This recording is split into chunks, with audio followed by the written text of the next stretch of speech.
Ashama harka fuune akkam turtu kabajamtoota daawwattoota Horni Miidiyaa kun qophii keenya gungumii karaa Horni Miidiyaa isiniif dhiyaatudha. Qophii gungumii kanarratti Oromoon ofiisaatti maal gunguma walitti maal gunguma akka biyya keenyaatti guyyaarraa maaltu gungumamaa oole kan jedhu qabadhee isiniif dhiyaadhee jira. Qophii kana qopheessuun hanga xumuraatti waliin kan turu Allalisaa Dhaabaati. Isinis daawwattoonni Horni Miidiyaa hanga xumura qophii kottina waliin turan immoo Afeeraa kooti egaa qophii gungumii keessatti taatee biyya keenya keessatti keessumaa dhiibbaa karaa mootummaa uummata irra ga'u qabadheen qophii gungumii bakka tokkotti karaa Horni Miidiyaa isiniif dhiyeessa.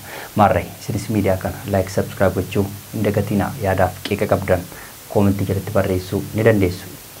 Egaa qabxii gungumii koo yookaan gungumii koo guyyaa har'aa Oromiyaa keessatti bakkeewwan garaagaraa keessatti rakkina akkasumas immoo uummata irratti qaqqabeen akkasumas immoo wal waraansa bakkeewwan garaagaraatti raawwatamaa jiru naannoo Amaaraa akkasumas immoo Tigraay keessa dabalatee akkasumas biyyoota ollaa Itoophiyaa irratti raawwatamaa oole qabadhee isiniif dhiyaadheen jira. Hanga xumura qophii kootti immoo na waliin tura. Qabxiin koo tokkoffaa keessumaa gidduu kana yeroo dheeraaf dubbatamaa kan ture waa'een hudhaa galaana Itoophiyaa guyyaa har'aa immoo abdii guddaan dhagahamaa akka jiruuf akkasumas immoo Itoophiyaan hudhaa galaana akka argattuuf illee biyyoonni garaagaraa irratti dubbachaa akka jiran argamaati jira jechuudha. Kanaaf Itoophiyaanis guyyaa har'aa gammachuu ishee keessumaa duuba Itoophiyaa yookaan immoo abdii kan itti ture Ameerikaan duuba Itoophiyaa jirti kan jedhamu guyyaa har'aa ibsiif garaagaraa bahaati jira karaa qondaaltota mootummaa jechuudha. Kanaaf mormii guddaa geessisaa kan turan keessumaa biyyoota ollaa Itoophiyaa kan ta'an Eertiraa dabalatee akkasumas immoo Jibuutii akkasumas immoo Jibtii jechuudha. Kanaaf rakkinni guddaan isaan gidduutti yookaan wal dhabdee wal gaarreeffannaa bulchitoota naannoo Afrikaa dabalatee akkasumas hoogganaa Itoophiyaa dabalatee jechuudha rakkoon gidduu isaaniitti yookaan wal amantaa dhabuun isaaniif akkasumas immoo jecha wal irratti darbachuuf hanga sadarkaa wal eeggachuu irratti gahanii turuun ni yaadatama Eertiraa wajjiraan jechuudha. Itoophiyaan hanga ammaatti keessumaa wal gaarreeffannaan gidduu isaanii jiru xumura argachuu hin dandeenye biyyoonni garaagaraa gidduu galiinsa raawwatanis gara furmaataatti fiduu hin dandeenye guyyaa har'aa immoo Itoophiyaan Ameerikaan duubaatti yookaan abdii itti hortee jirti jechuudha Ameerikaan mootummaa Itoophiyaatti. Kanaaf Itoophiyaanis dhaadannoo garaagaraa gaggeessaa akka jirtu akkasumas immoo abdii guddaa horachaa akka jirtu guyyaa har'aallee ibsi garaagaraa bahaati jira. Kana irratti immoo biyyoonni ollaa Itoophiyaa kan ta'an Eertiraan illee gaarreeffannaa guddaa fi akkasumas immoo Gibxii dabalatee illee jechaan ta'an amma dudubbachamaati jira jechuudha. Keessumaa Eertiraa wajjiraan sadarkaa loltoota walitti bobbaasanii daangaa irratti wal eeggachuu akkasumas immoo sadarkaa diroonii walitti bobbaasanii illee daangaa walitti to'achuurra gahamee turuun ni yaadatama hanga guyyaa har'aatti. Kanaaf loltoonni Itoophiyaa gara Eertiraa imalan yookaan daangaa Eertiraa imalanii turan illee hanga ammaatti deebi'uu hin dandeenye keessumaa illee sadarkaa hudhaa galaanaa sanarratti kallattii sanarratti deemaa akka turan illee dubbatamaati ture jechuudha. Kanaaf hudhaa galaanaa Itoophiyaan argachuu qabdu abdachiisaa dhufuun isaa ni yaadatama keessumaa erga abdiin karaa Ameerikaa dhufeefi jechuudha. Kanaaf gara fuulduraatti Itoophiyaan hudhaa galaanaa argachuu akka dandeessu guyyaa har'aa dubbattu yoo malee biyyoonni ollaa Itoophiyaa dhuguma harka kennanii yookaan immoo yaada Itoophiyaan keessumaa immoo Ameerikaan duuba Itoophiyaa gatii jirtu sana dhuguma hudhaa galaanaa kennu kan jedhu hundumaa fi gaaffiidha. Kanaaf waa'een hudhaa galaanaa kun yeroo dheeraaf wal mormii guddaa geessisaa akka ture beekamaadha Itoophiyaa fi Eertiraa gidduutti. Garuu guyyaa har'aa ibsi akkasii haa ba'u yookaan immoo ibsi abdii akkasii Ameerikaan duuba Itoophiyaa jirti haa jedhamu iyyuu malee biyyoonni ollaa garaagaraa yookaan biyyoonni ollaa Itoophiyaa sadan kun dhuguma Itoophiyaaf dabarsanii hudhaa galaanaa kennu kan jedhu wal nama gaafachiisa. Yeroo darbe akkasuma mootummaan Eertiraa waa'ee hudhaa galaanaa kanarratti gaallee dhuguu qabdi malee Itoophiyaan argachuu hin qabdu kan jedhu Isaayyaas Afeworqii dubbatee turuun ni yaadatama. Kanaaf asab hin argatti moo hin argattu kan jedhu yeroon kan deebisu ta'a jechuudha. Qabxii lammaffatti yeroon darbu loltoota keessumaa naannoo Amaaraa keessatti bakkeewwan garaagaraa keessatti faannoo fi raayyaa ittisa biyyaa lola gaggeessaa jiraniin injifannoon gama raayyaa ittisa biyyaatiin dhaadatamaa turuun ni yaadatama hanga guyyaa har'aatti.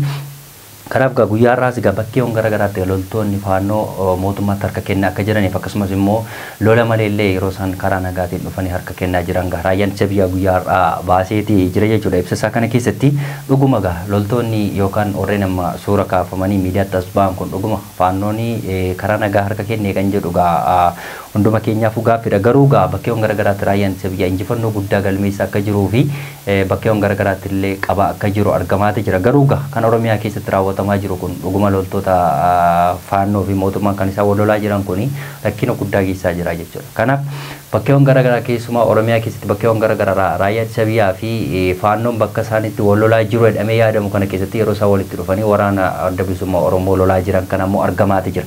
Kan Amaara keessatti Goojjam Baar Daariif akkasumas Walloo dabalatee bakkeewwan garaagaraatti raawwatamu yookaan faannoon achi keessatti makalaakaa lolaa jiru kun dhuguma haa ta'u malee kan Oromiyaa keessatti bakkeewwan garaagaraatti uummata qeef qabeenya isaarraa buqqisaa jiru kun immoo dhuguma faannoodha kan jedhu hunduma keenyaaf gaaffii guddaadha. Maaliif yeroo waraana adda bilisummaa Oromoo bakkeewwan garaagaraatti faannoo irratti tarkaanfii fudhatu yeroo makalaakaan dhaabatee immoo faannoo bakka sanaa irratti goree yeroo isaa waraana adda bilisummaa Oromoo rukutaan argamaati jira. Kanaaf faannoon Oromiyaa keessatti hundeeffame yookaan immoo faannoon Oromiyaa keessa jiru dhuguma faannoodha kan jedhu yookaan immoo mootummaa waliigalteen qabu kan jedhu kun uummata hundumaa biratti shakkii guddaa uumeeti jira jechuudha. Kanaaf kan Amaara keessa kan Dabra Taaboor Gondoriif akkasumas immoo Goojjam keessatti lolaa jiru dhuguma uummata Amaara bilisan baasa lafa Tigraay lafa Amaara keessaati saba garbiraatiin fudhatame deebisuuf akkasumas immoo uummata Amaara bilisa baasuuf warreen lolaa jiran dhuguma warreen Goojjam Baar Daar akkasumas immoo Dabra Taaboor keessa bakkeewwan garaagaraatti lolaa jiran dhuguma faannoodha jechuun ni danda'ama yookaan immoo Amaara bilisa baasuuf jedhama jira. Garuu kan Oromiyaa keessatti uummata Oromoo qeessaaf qabeenya isaa biraa buqqisaa jiru kun immoo dhuguma eenyuuf lola kan jedhu wal nama gaafachisa. Kanaaf rakkoo guddaan kan naannoo Amaara keessatti qofa osoo hin taane kan Oromiyaa keessa jirudha rakkoo guddaa kan geessisaa jiru faannoon jechuudha. Kanaaf uummata Oromoo bakkeewwan garaagaraa jiru gidduu gala dabalatee akkasumas immoo godinaalee Wallaggaa bakkeewwan garaagaraa keessatti uummata buqqisaa turuun ni yaadatama. Kun hundi laftichi keessa jiru kan Amaaraa kan taane beekamaadha. Akkasumas sadarkaa gidduu galarra darbee hanga ufanii Finfinnee jalatti lolaa turuun ni yaadatama faannoon. Kun lafti Finfinnees yookaan immoo lafti gidduu gala keessa jirus kan Amaaraati kan jedhu wal nama gaafachisa. Kanaaf rakkoo guddaa waliigaltee mootummaa fi raayyaan ittisa biyyaa fi faannoon gochaa jiranii keessuma Oromiyaa keessatti xiyyeeffatanii uummata Oromoo qeessaaf qabeenya isaarraa buqqisaa jiran kun siyaasa isaan taphachaa jiran hangalla ammaatti illee hin dhaabanne jechuudha. Kanaaf rakkoo guddaan bakkeewwan garaagaraatti Oromiyaa keessatti mudachaa jira. Kanaaf kan gochaa jiru immoo faannoof raayyaa ittisa biyyaatti waliigalee uummata Oromoo bakkeewwan garaagaraatti qeessaaf qabeenya isaarraa buqqisaa jira. Kanaaf rakkina guddaa geessisaa jira jechuudha faannoon Oromiyaa keessa kan naannoo Amaaraa keessa jiru akka jirutti ta'e kan Oromiyaa keessa jiru rakkoo guddaa qaqqabsiisaa jira. Kanaaf guyyaa irraa raayyaan ittisa biyyaa immoo faannoon bakkeewwan garaagaraatti meeshaa duubatti afaa yeroo inni qabatee harka kennaa jira jedhee miidiyaatti bahee guyyaa irraa dubbatamaa jiru kun hammam dhugaadha kan jedhu hunduma keenyaaf gaaffiidha. Kanaaf xiqqoo isa sadaffaa yookaan inni dhumaa keessumaa Oromiyaa keessatti bakkeewwan garaagaraa akkasumas immoo guutummaa biyya keenya keessatti sababii qaala'insa jireenyaadha meeqa xaa'oon bakkeewwan garaagaraatti dachaa akka waggaa darbeerra dabalaa jira jechuudha. Inni baranaa dachaa isa barreen gaddaarraa lama ta'ee argameeti jira. Waggaa darbee naannoo 4,000 fi wayiin gurguramaa ture ni yaadatama. Barana immoo naannoo 8,000 wayiin gurguramaa jira xaa'oon biyya keenya keessatti jechuudha.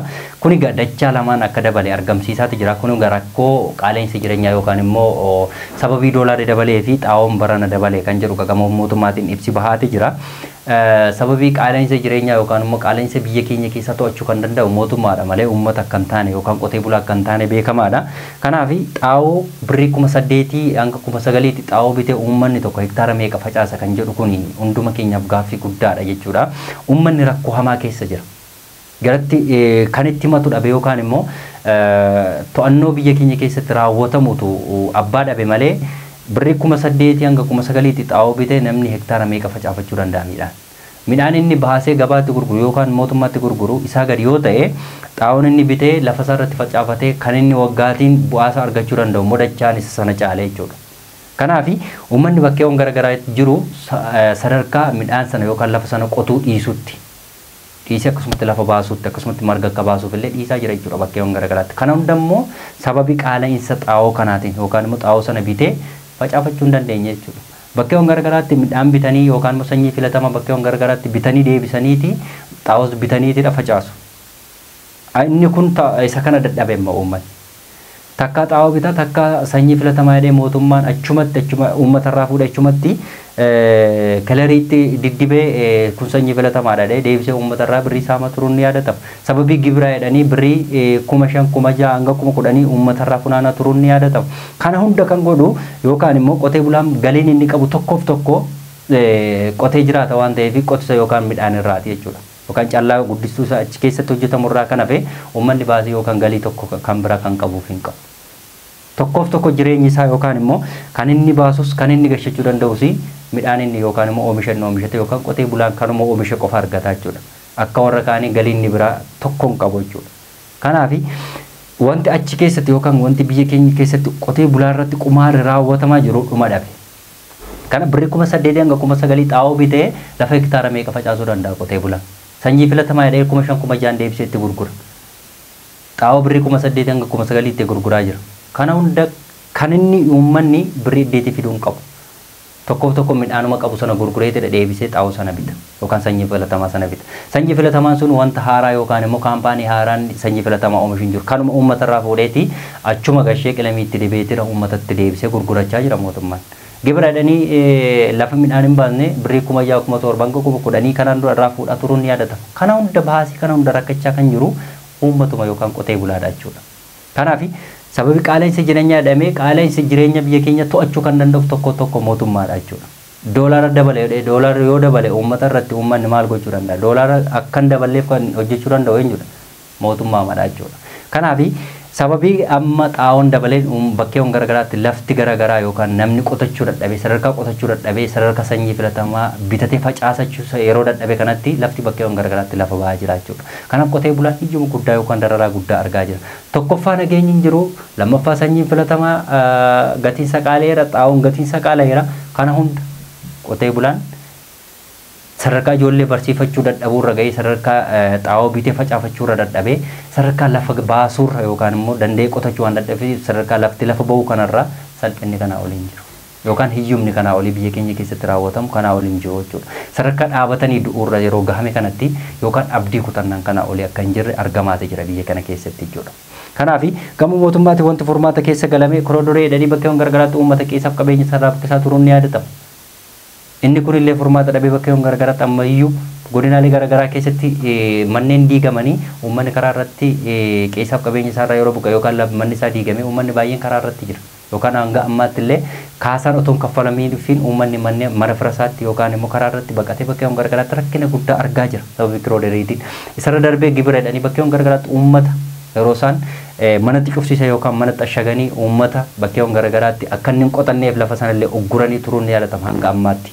Amma immoo isarra darbee gibira erga xumuranii booddee immoo xaa'oo jedhanii birrii 8,000 hanga 9,000 xaa'oo kuntaala tokko 8,000 hanga 9,000 qotee bulaan bitee facaafachuu jechuun hammam akka ulfaatu hundumti keenya iyyuu beeknaa jechuudha. Kanaaf xaa'oo bitachuu sadarkaan dandeenyetti sanyii filatamaa bitachuu hanga dandeenyetti hamma nageenya hin jirretti hiyyumni yookaan immoo salphinniif akkasumas immoo gadadoon kanaa olii biyya keenya keessatti raawwatamu jira jedhamee yaadama yookaan abdiin kutannaa kanaa olii hin jiru. Kanaaf uummanni garagaraa keessumaa guutummaa biyya keenya keessatti sababii xaa'ootiin uummanni rakkachaa jiru hammam ulfaata akka ta'ee fi gadi ba'ee illee uummanni sadarkaa iyyachuu fi sadarkaa abdii kutachuu irra gahee dubbatachaati jira jechuudha. Kanaaf gama mootummaatiin ilaalcha keessa galame keessumaa waa'een xaa'oo kun egaa murtaa'eera garuu 8,000 hanga 9,000 itti jedhamee uummanni rakkina guddaa argaa jiru kuni garuma fuulduraatti furmaata ta'ee fi uummata keenyaaf hiyyumaaf yookaan immoo sababii diinagdeef qeessaaf qabeenya isaarraa kan buqqaaneef mootummaan irratti hojjechuun dirqama isaati. Kanaaf guutummaa biyya keenya keessatti rakkinni sababii xaa'ootiin uummata irratti raawwatamaa jiru furmaata dhabuunsaa immoo uummata gungummii keessa kaasuunsaa waan hafeen fakkaatu. Egaa kabajamtoota daawwattoota Horni Miidiyaa waa'een ulaa galaanaa dabalatee akkasumas immoo afaanonni bakkeewwan garagaraatti karaa fedhajiitiin harka kennaa jira dheeraayyaan isa biyyaa baaseef akkasumas immoo xaa'oon guutummaa biyya keenya keessatti gatiin isaa dabaluun immoo qotee bultootaaf rakkina guddaaf dhiphina guddaa keessa galche argamaati jira. Egaa kabajamtoota daawwattoota Horni Miidiyaa qophiin gungummii koo guyyaadhaa kanan gammaatti daawwachuun ture. Qophii kana qopheessuun si waliin kan ture Allalisaa Dhaabaati. Qophii gungummii biraa walitti deebi'utti immoo qophiilee Horni Miidiyaaf waliin immoo turtii gaarii qabaadha.